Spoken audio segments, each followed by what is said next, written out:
Joe here, and thanks for visiting Road Trip Joe. And thanks for being my patron. Today we're going to talk about laws. Not the laws that if you break them you go to jail, but laws like, laws of physics, laws of nature, those kind of laws where you can bend and break them every once in a while. But there's one law you can never break, and that's Murphy's Law.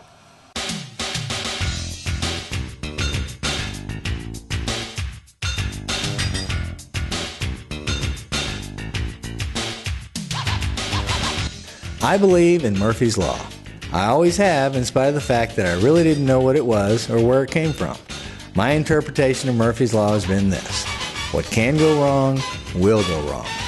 I have lived by those words for a long time and take them very seriously, even though by my nature I've always been a positive guy, I think. And Murphy's Law can be, not so positive. You go to the grocery store, get in the shortest line to check out, and then it starts to crawl because someone ahead of you has 127 coupons. Murphy's Law, right? Or I get dressed in the morning and pay no attention to my socks, only to discover later they are different colors, which means I probably lost a sock. I immediately think, Murphy's Law. In many ways, the law makes life easier for me. If it happens, then it happens. And there's no use getting stressed out about it. But I've decided to find out just who this Murphy character was and where this seemingly unbreakable law really came from. This is what I found. Yes, there really was some guy named Murphy, and the law didn't even come into existence until recently. 1949 to be exact, which to me is pretty recent. What you probably don't know is that we got Murphy's Law all wrong.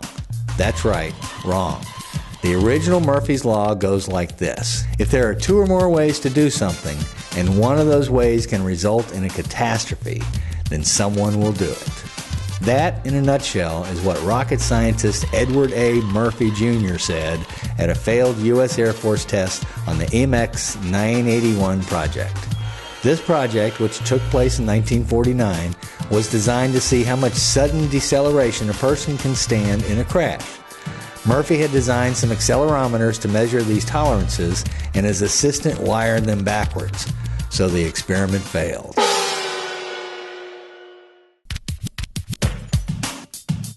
Rather than owning up to the mistake, which was really rather minor as no one got hurt, Murphy instead blamed his assistant by saying that if someone has the opportunity to screw up, this guy would. His poor assistant never saw it coming. During a press conference a few months later to explain some of the failures of the MX-981 project, the officer in charge of the experiment cited what Murphy had said, or rather expanded on what he said and referred to it as Murphy's Law. From that point on, Murphy's Law made it to the scientific community before it finally hit the general public, where it was popularized and varied over the years. It's gone through lots of different interpretations, but Murphy never said what can go wrong will go wrong. He never said it. Murphy was just covering his rear by blaming his assistant.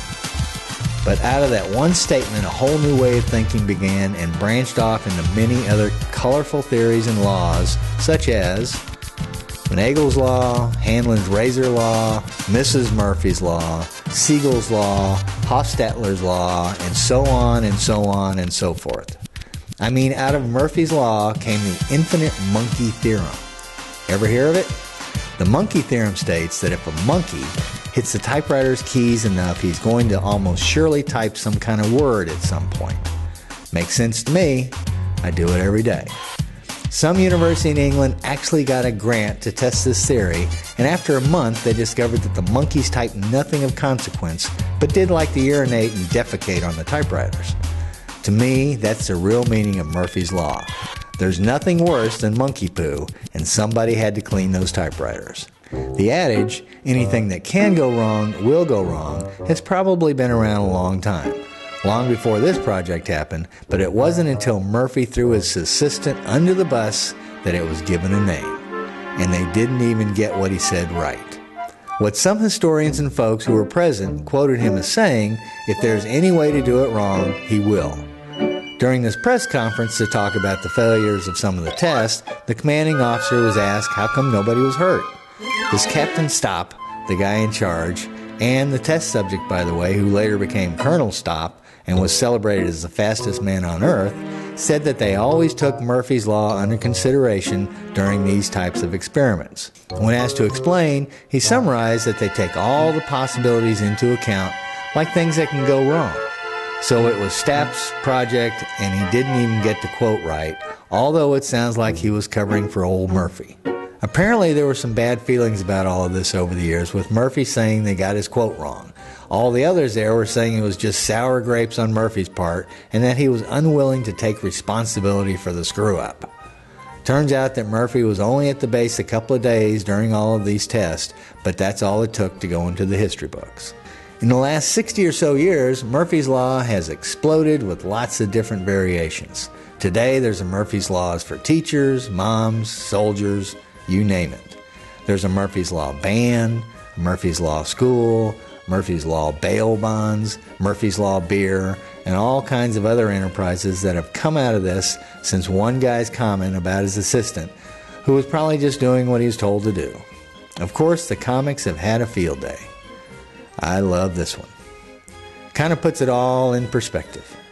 There was even a Murphy's Law movie made starring Charles Bronson, but I never saw it, not even the Spanish version.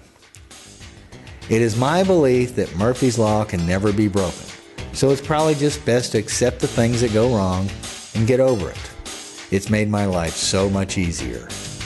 Thanks for visiting Road Trip Joe, and thanks for being a patron. I will endeavor to keep the catastrophes down to a minimum.